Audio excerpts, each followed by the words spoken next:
So just looking ahead to Stockport on Sunday, what are your thoughts going into that one? It's going to be a tough game. It won't be easy. I think it'll be very similar to the game we've just previously had with Leeds. They've got a good setup at Stockport. We've played them a few times in pre-season friendlies and whatnot. They've always given us a good match, so it's not one we're going to take lightly. We're going to make sure that the girls are up and ready for it, and then hopefully we can get a positive result.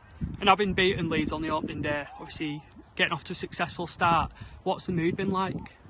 Good, but I don't think it's elevated or come down. I think throughout pre-season, ever since we've come back, we've been really upbeat and positive. I think that's a lot of the work to do with what the gaffer's done, and obviously the players themselves. We've brought in good personnel, we've kept really good people around the club, and I think pre-season the tempo and the intensity in training has been really sharp, so we've had nothing to be down about. So it's only added to the arsenal, if you know what I mean. And yeah, it's positive.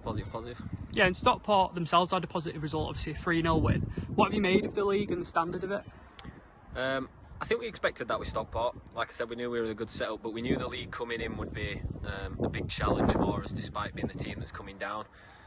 A lot of people can have you pinned for being promotion chasers and winners of the league, but ultimately you play game by game, don't you? But there are some big fish in this league, and we're not going to take it lightly at all. It will be tough. We will lose games this season, I'm sure. We don't want to, but we probably will, and we've just got to take them when they come. Yeah, and Sunday sees a return to obviously home, obviously the first home game of the season. How important is it to win the home matches?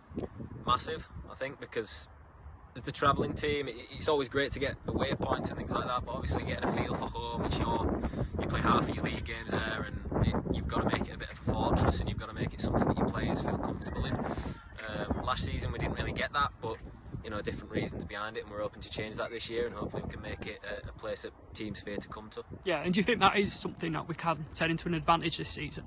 Yeah, I'd assume so. Hopefully if we can get fans down and we can get people coming to watch us games. I think last season it was tough because of the results, and I don't think we got many fans coming in, but this season maybe if it's a more positive upbeat and the club are looking brightly forwards, then maybe we might get a few more personnel through the door and we can create a bit of an atmosphere.